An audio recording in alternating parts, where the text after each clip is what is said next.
अब चूंकि R2 और R3 में नो चेंजेस है तो ये हमारा R2 क्या है 1/b प्लस 1/b, और R3 क्या है हमारा 1/c नो चेंजेस 1/c और 1/c प्लस 1। इस तरह से हम देखते हैं कि हमको ये डिटरमिनेंट प्राप्त हो गया है। अब इसमें भी देख लीजिए थोड़ा सा, ये सेम मिल रहा है हमको, जैसे 1/a 1/b 1/c प्लस 1, यहाँ देखिए 1/a plus 1/b plus 1/c plus 1, 1/a plus 1/b plus 1/c plus 1। ये पोर्शन जो है मतलब ये रो में ये चीजें हमको सेम मिल रही है, ये हमारा जो था इसी टाइप का मिल रहा है, तो इसको हम यहाँ लगा दें।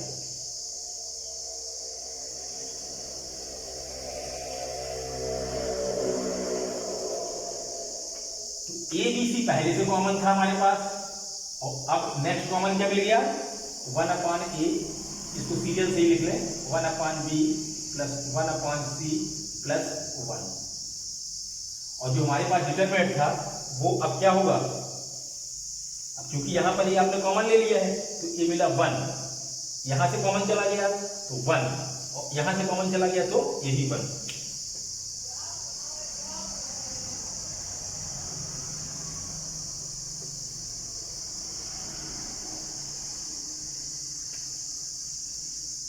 ये भी 1 आ गया, यहाँ पर 1/b plus 1 1/b 1/c 1/c plus 1। इसको भी इरेज कर दे रहे हैं ताकि जगह खाली हो जाए। अब ये देखिए इस रो में जो पंक्ति R1 है इसमें 1 1 1 लगातार मिल रहा है आपको 1 1 1, तो जब लगातार 1 मिल रहा है तो इनको हम 0 बनाते हैं ताकि हम विस्तार आसानी से कर पाए, एक 0 यहाँ बन जाए एक 0 यहाँ बन जाए। जब ये 0 बन जाएंगे तो हमको विस्तार मतलब एक्सटेंशन करने में विस्तार करने में बहुत आसानी हो। तो ये आएगा क्या ए बी सी चलने दीजिए 1/a plus 1/b plus 1/c plus 1, जो हमारी संक्रिया लगेगी। अब दो संख्या तो देख लेते हैं, हमको करना है C2 चेंज, तो C2 माइनस C1 कर दीजिए, और एक संक्रिया आप C3 में भी लगा दीजिए ताकि ये 0 बन जाए, और ज्यादा से ज्यादा 0 बनाने का प्रयास किया जाए। तो C3 माइनस चाहे C1 कर दीजिए चाहे C2 कर दीजिए, तो C1 से क्या होगा कि हमको एक 0 यहाँ मिल जाएगा, तो C1 ही कर दीजिए। तब आपके पास अब C1 में हमको कोई चेंज नहीं दिख रहा है, तो 1/b 1/c, C1 जो करते हो रहेगा क्योंकि नो चेंजेस। अब हम C2 की बात करते हैं, क्योंकि C2 माइनस C1 है तो 1 माइनस 1, फिर से देख लीजिए 1 माइनस 1, तो ये हो जाएगा आपका 0। यहाँ देखिए 1/b प्लस 1 माइनस 1/b, मतलब 1 आ गया है आपके पास, और 1/c माइनस 1/c, 1 मतलब कितना हो गया, ये दोनों कट जाएंगे 0 आ जाएगा। अब C3 माइनस C1 लिया है means 1 minus 1 0, 1/b minus 1/b means 0, और यहाँ पर आ जाएगा 1/c प्लस 1 और माइनस 1/c, क्योंकि C1 है ये अपना, तो ये आ जाएगा 1। इस तरह से हमको डिटरमिनेंट प्राप्त हो गया। आप बेहिचक आप R1 के सापेक्ष विस्तार कर दीजिए और आपको एक रिजल्ट मिल जाएगा जो आपको प्रूव करना था। तो ये आ जाएगा आपका ABC 1/a plus 1/b plus 1/c plus 1। जब आप डिटरमिनेंट का विस्तार करेंगे तो कुछ इस तरह से हमको प्राप्त हो जाएगा। R1 के सापेक्ष कर रहे हैं तो ये लाइन और ये लाइन खत्म, तो हमारे पास बचा 1 0 0 1 मीन्स हमारे पास मिलेगा ABC 1/a plus 1/b plus 1/c plus 1, इसका गुणा इसमें इसका गुणा इसमें, डिटरमिनेंट जरूर करेंगे तो 1 आ गया, और 1 का गुणा किसी संख्या में करेंगे जो गति वाला, तो ये आपका क्या आ गया, उत्तर आ गया।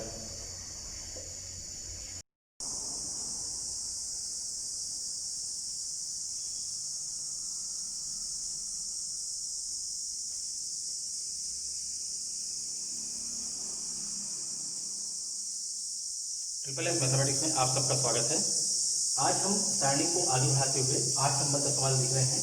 यहाँ पर हमारे पास इसको प्रूव करना है कि b plus C Q plus R Y plus Z, इसी प्रकार c plus A R plus P Z plus X A plus B P plus Q X plus Y. एक डिटरमिनेंट दिया है और इसको प्रूव करना है वो 2APX BQY CRZ हमने यहाँ लिख दिया है ताकि मतलब ये हमेशा ध्यान रहे कि हमको लाना क्या है।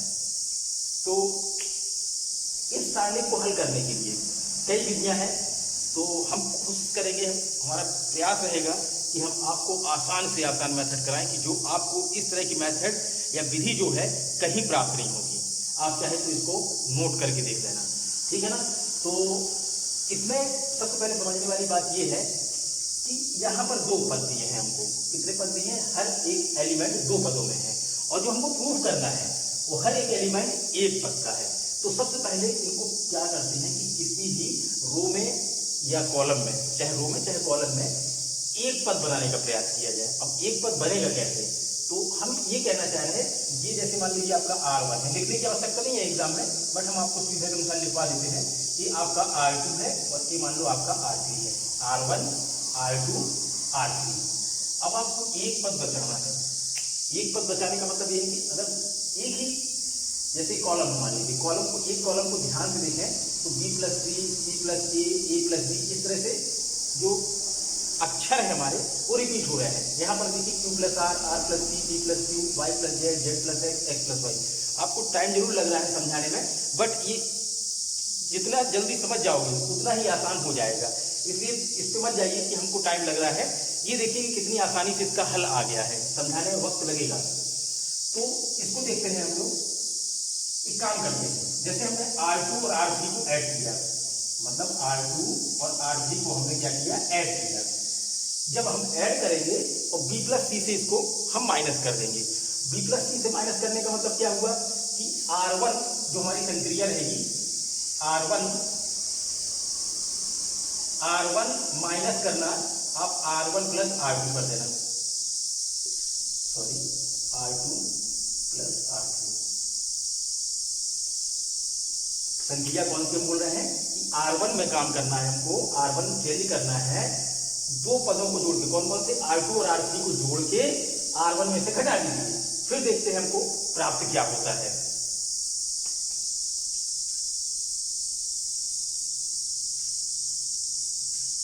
देखिए R1 हमारे पास क्या है? एक हम लाइन फुल लिख दे रहे हैं ताकि आप लोगों को एकदम क्लियर हो जाए कि क्या हो रहा है।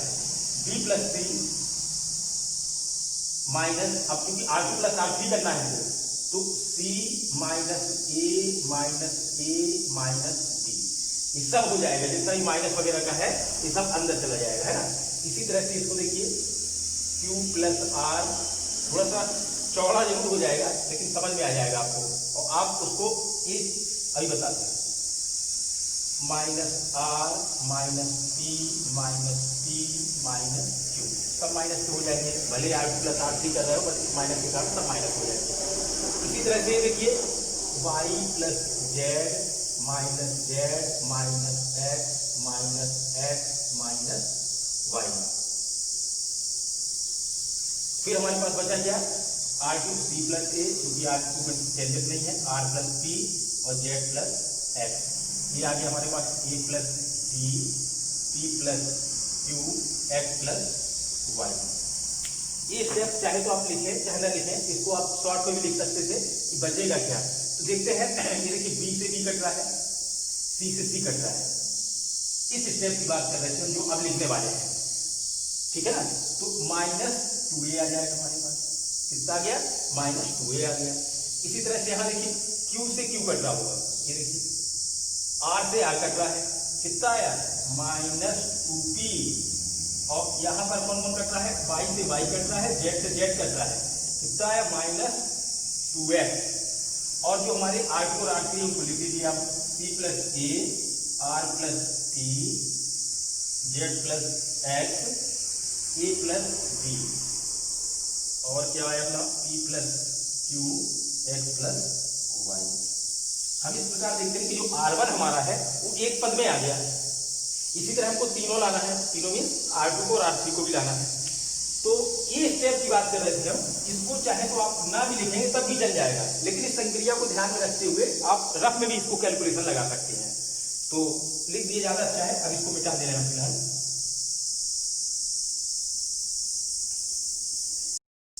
अब देखते हैं इसमें, देखिए -2p 2a -2p -2a, जो -2 है ये हमारा डिटरमिनेंट से कॉमन मिल जाएगा। जब कॉमन लेंगे हम तो हमारे पास बचेगा क्या, तब इस तरह से हम देखते हैं हमको ए पी एक्स ये चीजें मिल गई हैं। ये लाइन देखिए R1 वाली हमको लाइन भी मिल गई है। अब हमको ये देखिए जो R2 और R3 है इनको भी हमको सिंगल टर्म बनाना है। तो सिंगल टर्म बनाने के लिए आप एक काम कीजिए, दो संक्रियां लगा दीजिए।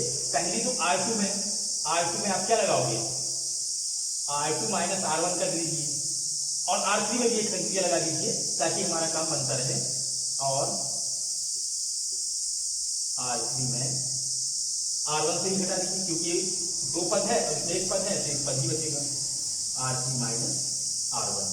तो अब हमारे पास बचेगा क्या, -2 APS, ये जो का त्यो रहेगा क्योंकि इसमें कोई सुधार नहीं है ना। C plus A minus A, यहाँ C बचा, R plus P minus P, यहाँ R बचा, यहाँ पर Z प्लस S माइनस है ना -S, तो यहाँ Z बचा। इस वाली लाइन में देखते हैं A plus B minus A B, P plus Q minus P Q, X plus Y minus X Y। ये देखिए कुछ इस तरह से हमको सिंगल टर्म के प्राप्त हो गए हैं। बट अभी हमारा काम खत्म नहीं हुआ है क्योंकि देखिए हमको APS तो मिल रहा है, ये भी मिल रहा है। CRZ देखिए नीचे है, मतलब R3 में है, तो एक काम करते हैं CRZ को नीचे लाते हैं। और BQY देखिए बीच में है, BQY यानी R2 है, BQY को हम ऊपर ले जाते हैं। जब सारणी के हम रो या कॉलम की बात करते हैं कि जब एक्सचेंज होते हैं सारणी के कॉलम या रो, तो होता क्या है, सारणी का मान तो कोई चेंज नहीं होता, बट हमको प्लस माइनस की बात होती है तो हमको माइनस चिन्ह देता है। अब ऑलरेडी आपके पास पहले से माइनस है, तो जब ये एक्सचेंज होगा CRZ से BQY एक्सचेंज होगा तो ये माइनस का क्या हो जाएगा, प्लस हो जाएगा। प्लस में लिखने की आवश्यकता है नहीं, तो हमारे पास बचेगा क्या, 2 APX, इसमें तो कोई चेंजेस नहीं थे, चेंज नहीं था। CRZ, अब BQY को चेंज कर रहे हैं ना आप, तो हम उसको संक्रिया लिख दे रहे हैं BQY और CRZ। ये देखिए यहाँ लिख दीजिए आप R2 change to R3, exchange to बोल सकते हैं इसको। ये संक्रिया होगी और आपका ये जो प्रूफ करना था प्राप्त हो गया। इससे आसान कुछ नहीं।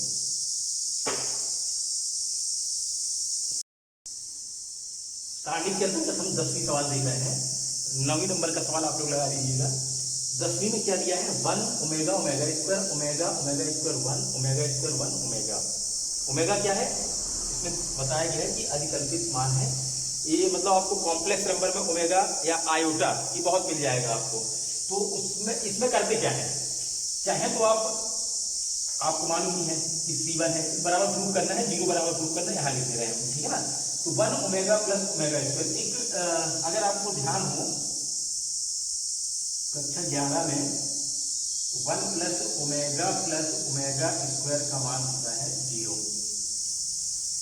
इसकी सहायता लेके हम इस सारणी को हल करने का प्रयास करेंगे। अब आप एक काम करिए, चाहे तो आप R1 में तीनों को जोड़ दीजिए, means R1 plus R2 plus R3 कर दीजिए, या C1 में तीनों को जोड़ दीजिए, C1 plus C2 plus C3, जो आपकी इच्छा हो वो कर सकते हैं। तो हम संक्रिया लगा देते हैं, चलो C1 में करते हैं। C1 में संक्रिया यूज करते हैं C1 plus C2 plus C3 mean 1 plus omega square, 1 plus omega square, ये आ जाएगा आपका ओमेगा स्क्वायर प्लस 1, ये हो जाएगा omega square plus 1 plus omega. अब चूंकि C2 और C3 को जोड़ते हैं तो omega square 1 omega square 1 omega, C2 और C3 नो चेंजेस। अब जो हम वैल्यू की बात कर रहे थे कि 1 प्लस ओमेगा स्क्वायर होता है 0, इसका मान कितना हो गया आपका 0।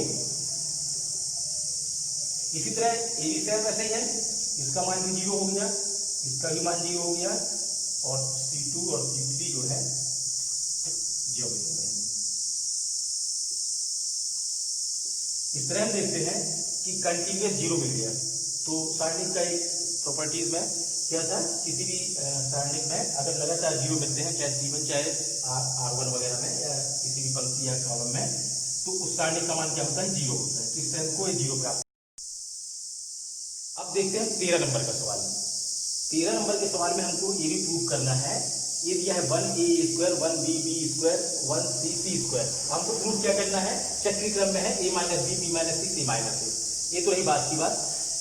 यहाँ देखिए आपको 1 1 1 ये 3 1 प्राप्त हुए। ये किसी भी सारणी के लिए बहुत अच्छे साइन है। तो सबसे पहले काम करते हैं, इसमें बेहिचक जब आपको 1 1 1 यहाँ मिला होगा तो दूसरी बात है, यहाँ मिला है तो दूसरी बात है। तो आप क्या करेंगे, R2 को चेंज करेंगे R2 माइनस R1 से। R3 भी ले सकते हैं, ऐसी बात नहीं है। यहाँ जो R1 लिया है हम R3 भी ले सकते हैं, लेकिन हम एक रूल बता रहे हैं कि R2 को R1 से घटाइए और R3 भी चेंज कर दीजिए, R3 माइनस। अब यहाँ पर चाहे आप R1 ले लीजिए चाहे R2 ले लीजिए, जो आपकी इच्छा हो। तो हम R1 ही ले लेते हैं। चलो अब हमारे पास मिलेगा क्या, R1 नो चेंज 1a² ये 1 माइनस 1 ये हो जाएगा 0 जो हमारा टारगेट था। ये हो जाएगा आपका b माइनस ए। ध्यान रखना a माइनस बी ना होगी b माइनस ए, क्योंकि R2 पहले आया है। R2 minus R1 b minus A, ये हो जाएगा b² माइनस a²। इसी तरह से आप R3 को देख लीजिए 1 माइनस 1 0, ये आ गया आपका c माइनस ए और ये हो जाएगा c² माइनस a²। 2 0 आने से हमें बहुत ही लाभ मिलेगा जब विस्तार करेंगे। यहां पर देखिए b² माइनस a², ये एक वर्गांतर वाला फार्मूला है, तो इसको देख लेते हैं। 1a² 0 b minus a b² minus a², इसको आप लिख सकते हो b minus a b plus a। इसी तरह से 0 c minus a c² minus a² को लिख सकते हो c minus a c plus a।